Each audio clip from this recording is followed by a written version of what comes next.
presidente del pasado fue mejor que Chávez y que Maduro. ¿Por qué ustedes no han defendido la obra del pasado? ¿Por qué ustedes no han abierto la boca en defensa de lo que era el Consejo Supremo Electoral antes, lo que era la prensa, la libertad que había? Ustedes han aceptado ser estigmatizados como vieja política. Mira, yo te voy a ser sincero, Fausto. Yo creo que ha habido haciendo una autocrítica entre nosotros. Sí. Cuando a veces dicen de vieja política, quieren como decir, es que los gobiernos de AD no hicieron nada, ¿no? Para algunos, sí. Entonces algunos hablan como del antiadequismo como vieja política, y eso ha sido un error. Porque aquí, por ejemplo, se desconoce que se asfaltaron en Venezuela 1.700 kilómetros de carretera. Que fueron gobiernos civiles, en vez de los militares que había siempre. Aquí habían 20.000 camas hospitalarias. Cuando terminó Pérez Jiménez. Y cuando en 1998 ya existían 60.000 camas. ¿Cómo ustedes se han callado? ¿Cómo ustedes han dejado que le pongan La democracia invirtió 40.000 millones de dólares para producir 20.000 megavatios. Estos señores han invertido casi 90.000 millones de dólares, solamente han agregado 9.000 megavatios. Aquí se construyeron 2.600.000 viviendas. Y como Gran Cosota dice que están haciendo 500 o 600 mil. ¡Qué mentira! Entonces, hay una historia. ¿Pero por qué no la dicen? Claro, se han quedado callados ustedes. Porque ha habido una cuestión en donde los que a veces se presentan creyendo que son las manos limpias y las caras nuevas se deslastan, como si que todo lo que se hizo del pasado fue malo, y eso ha sido una gran equivocación. Pero hay una verdad también que es ineluctable, y es que se perdieron las elecciones. Es decir, y no solamente se perdieron las elecciones, se perdió el sistema democrático. Bueno, se justificó el militarismo. Quien triunfó aquí fue el militarismo, Chávez, en contra de los civiles. Chávez llega al poder con un Consejo Nacional Electoral que no estaba en manos del chavismo, y la democracia le reconoció su triunfo, ¿no? Porque él no llegó por la vía de las trincheras, llegó por la vía de los votos. Si Chávez gana es porque las cosas estaban funcionando mal. Bueno, no. porque era el juego libre de una competencia electoral. Algunos creyeron que con Chávez se iba a resolver el problema, algunos se cansaron de la democracia, se cansaron de la ley del trabajo, se cansaron de muchas cosas. De la corrupción. Eso puede ser. Corrupción igualmente. Hay más pero ahora. Corrupción hay ahorita. Hay mucho más ahora. ¿Tú sabes cuántos casos de corrupción? Hay mucho más ahora. Mucho consuelo de tontos, ¿no? Sí, no, pero es verdad, hay mucha más corrupción ahora. ¿Cuántos casos de corrupción hubo en la democracia? No llegan a los 10.000. En estos 16 o 17 años que tenemos, están llegando a los 20.000 casos de corrupción que conocemos.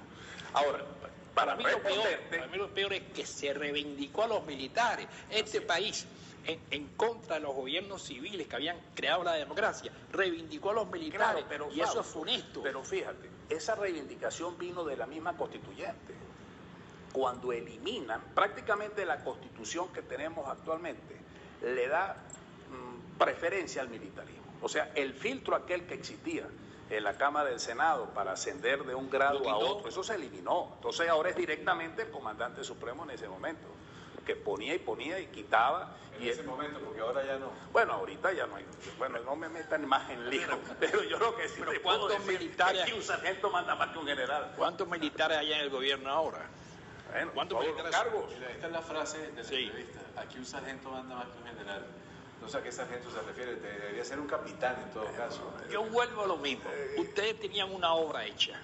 Una obra que contrastaba con dictaduras como la de Gómez, con el siglo XIX. Y ustedes sencillamente es que Fausto, pero fíjate, pero mira, eso. te voy a decir una cosa. Déjame decirte, una de las cosas que nosotros hemos tratado, por lo menos lo que me corresponde en este instante en la Asamblea Nacional, ha sido reivindicar eso. Incluso yo comencé mi gestión, Roberto, promoviendo reconocimientos a figuras como Pinto Salinas, como Alberto Carnevali, como Juan Pablo Pérez Alfonso, como Alberto Adriani. Sí. Es decir, y fueron aprobados, pues, porque eso generaba un debate. ¿Por qué Alberto Carnevali? ¿O por qué Alberto Adriani? ¿O por qué Simón Alberto Consalvi? Pero todos eran merideños. Bueno, es que Mérida ha sido una gran cantera extraordinaria de héroes y de líderes, etcétera. Y el Táchira también. En general, el occidente venezolano, claro. Pero entonces, ¿qué quiero decir? Falta, porque nosotros tenemos también de sobra. Ustedes tienen algo más. Pero ¿qué quiero decirte? Que esa era la referencia. Es decir, tenemos raíces. No somos un partido sin historia.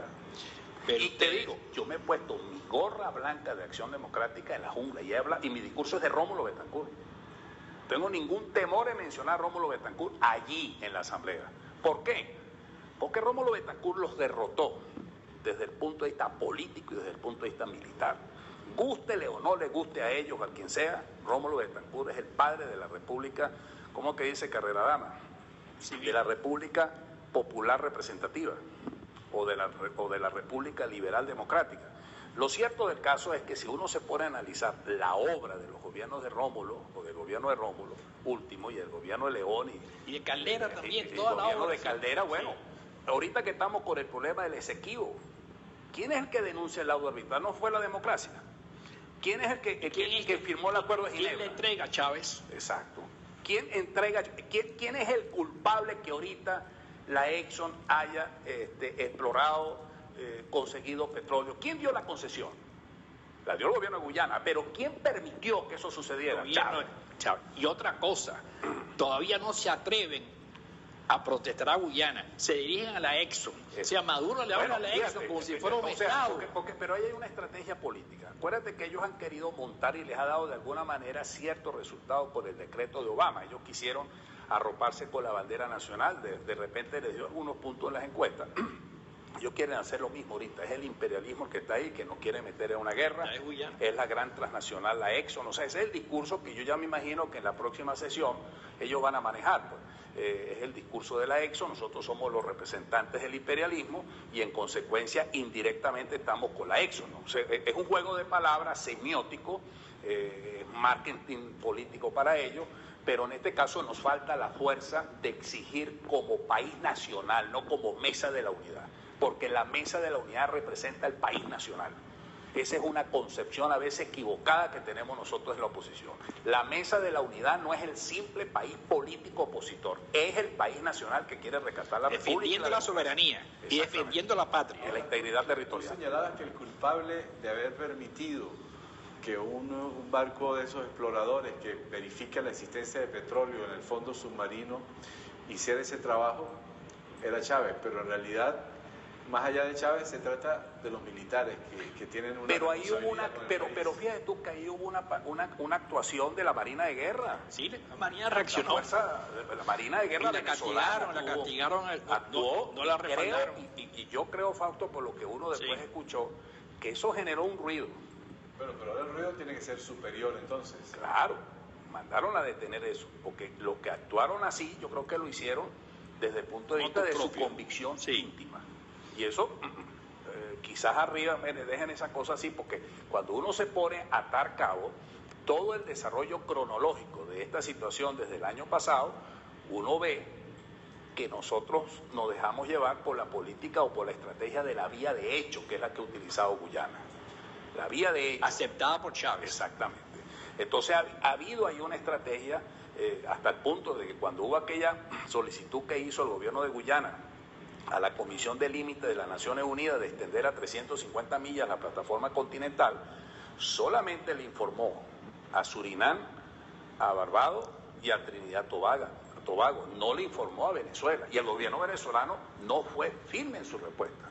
Dejó que eso se convirtiera en una aquiescencia internacional y fíjate tú las consecuencias 5 años más tarde. El televidente tiene que entender lo siguiente, que no se trata simplemente de la zona limítrofe. Es que permitir esto que está sucediendo es quitarnos el 60% de la fachada atlántica del delta. Riqueza petrolera, riqueza petrolera. La salida del Atlántico. Por eso el 60% de esa salida queda totalmente obstaculizada o se perjudica pues con permitir una empresa que, por cierto, uno se pone a pensar, una empresa como no transnacional imperialista, pero fue que el gobierno le tuvo miedo, porque al principio dejó que eso pasara. Los chinos están asociados con esa empresa. Lo que aquí no se dice, que en esa exploración están metidos los chinos y un montón de gente. Claro, es que no es esa la única empresa transnacional petrolera, ese es el comienzo de la exploración. Ese es el comienzo, después de eso van a venir otras empresas, los chinos chinas y rusas. Los chinos ya están. ¿Qué puede hacer la oposición desde un parlamento con una nueva conformación de fuerza frente a eso? Mira, los mecanismos de control, voy a ser aquí un poco apegado pues al derecho constitucional parlamentario, que está allí en el artículo 222 de la Constitución. Las preguntas, si no dan las interpelaciones, mandar preguntas. Yo creo que eso puede citar al ministro de Defensa, a la Cancillería. Nosotros lo solicitamos, que incluso se hiciera una reunión privada, sin que hubiera presencia de medios ni nada, lo que ellos quisieran. No lo aceptaron, ¿no? Pero esos mecanismos que existen, preguntas, si no quieren la interpretación, mandar las preguntas directamente. Y yo creo que debemos liderar el gran respaldo del país nacional en defensa de nuestra integridad, entendiendo... La soberanía, chico, la patria. Soberanía, entendiendo que aquí puede jugar una estrategia el gobierno, que va a jugar a la estrategia del decreto de Obama 2, me explico. Me arropo con la soberanía, y se olvidan los problemas del país y está siendo agredido el país. ¿No te da la impresión de que si ellos fueron pasivos y aceptaron toda esta cantidad de arbitrariedades que cometió Guyana, ahora las quieren exacerbar como para crear un conflicto de manera artificial, visto los problemas que está viviendo el país? Pero ellos no atacan a Guyana, aún en este momento atacan a la ex. Por eso. A Guyana no se meten con Guyana. Hay una estrategia discursiva político-electoral. Ellos tienen que hacer olvidar a la gente los problemas de las colas, de la inseguridad, de la comida, de la corrupción, de la inflación, de la pérdida del poder adquisitivo, etcétera. Muy típico, como decir el Tratado de Versalles II, algo así. Galvanizar al país alrededor de una ¿cómo se dice? Como dicen los expertos en derechos humanos, un peligro inminente de invasión, es decir, una guerra, un conflicto. Es decir, tratar de arroparnos a todos dentro de un discurso, y eso a mí me llama mucho la atención, Roberto, y me preocupa, porque ellos pueden realmente llevar esto a un nivel que les permita galvanizar internamente sus diversas confrontaciones internas que tienen los sectores fundamentalistas, militaristas, los sectores ya que están... Un colega tuyo llamado Roy Daza dice que las conversaciones son inoperantes, que ya... de la guerra. Sí. Bueno, yo abogo por la paz. Ahí donde viene la contradicción.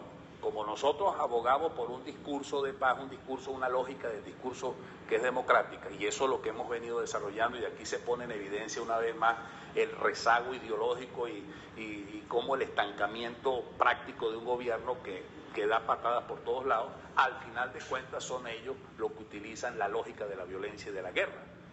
Esa misma lógica aquí hay una cosa que quiero como profundizar, fíjate. Cuando tú te pones a analizar y a estudiar los precedentes de todas las cosas, los guyaneses siempre vieron a los venezolanos como imperialistas. Nunca nos quisieron en el fondo, porque decían que nosotros éramos los ricos, los que teníamos el petróleo. Suele ocurrir con todas las islas del Caribe en general. Exactamente. Entonces, acuérdate que Guyana siempre desarrolló una estrategia de crear la gran nación caribeña. Ellos no han sido tontos, ellos desarrollaron una política agresiva. Sobre todo profundizaron esa agresión desde que llegó Chávez al poder. Chávez fue una bendición para Guyana. Ahora, sin embargo, Carlos Andrés Pérez tuvo una política de amistad. Claro, ya fuera aquella represa que iban a hacer, que les plantearon algunos, pero eso tuvo problemas de reacciones ecológicas con las poblaciones indígenas en esa zona. Isidro Morales Paul, que era el canciller en aquella época. Y se establecieron mecanismos de cooperación en salud, en educación, en la compra de arroz, ese tipo de cosas. Eso es natural y normal. ¿Venezuela perdería entonces el apoyo de todos esos pequeños países en los foros internacionales? Pero Roberto, si el CARICOM, sin antes que Guyana hiciera esto, ya mandado para el carril. ¿Qué importa? Tú vas a entregar el Esequibo y la riqueza petrolera a cambio de conseguir el voto de Barbados. Chicos, o sea, me parece un punto de vista... Lo que te estoy preguntando es el hecho de que muchas de los logros internacionales que Venezuela obtuvo a nivel de los foros internacionales como la ONU se debían a los votos de los países. Está bien, pero es que, fíjate tú, ahí viene un tema interesante. Es que ahí se ha creado un eufemismo, que el gobierno de Chávez fue el gran integracionista en América Latina. Fue el gran entreguista. Exacto, y tú ves que ellos, la deidificación de su política, los libros escritos, etcétera. No, fue una política clientelar sobre la base del petróleo, de la dádiva del petróleo a ciertos países para aflojar apoyos, etcétera, y comenzaron a crear el ALBA y todos esos organismos. Pero no fue una política sustentada sobre un proyecto político realmente donde América Latina se convirtiera en el gran referente, que estuviéramos jugando entre los grandes. América Latina toda integrada sería hoy la tercera economía del mundo. Nosotros tenemos más de 20 millones de plataforma continental, me refiero de territorio, tenemos todas las riquezas inimaginables en América Latina. Pero Venezuela perdió la iniciativa y el rol de haberse convertido en un gran líder integrador. No tuvo la voluntad ni la inteligencia de la visibilidad de consecuencia el finado presidente, y mucho menos el que tenemos actualmente, y yo prácticamente veo que donde se define y se determinan todas esas estrategias está en La Habana. Hoy día Raúl Castro, tú ves cómo es recibido con el Papa, menos mal que no tuvo Titi, se reunió con el Papa, y bueno, hay que ver que Raúl Castro no le va a interesar que en este momento se vaya a generar un conflicto cuando justamente Cuba tiene ahorita excelentes relaciones con los Estados Unidos. Hay otra cosa, en época de Rómulo, América Latina veía en Venezuela la democracia del futuro. En este momento, Venezuela es para América Latina el militarismo como futuro. Esa es la realidad. Eso es la verdad. No puede haber ningún futuro, o sea, ni una admiración. Pero fíjate, cuando Chávez era un gobierno militar-civil, este es un gobierno civil-militar-militarista. Civil en manos de los militares. Bueno, muchísimas gracias, William, por habernos acompañado. Ha sido muy interesante la conversación sostenida contigo. Nosotros vamos a ir un momentico a la pausa y ya regresamos para la parte final.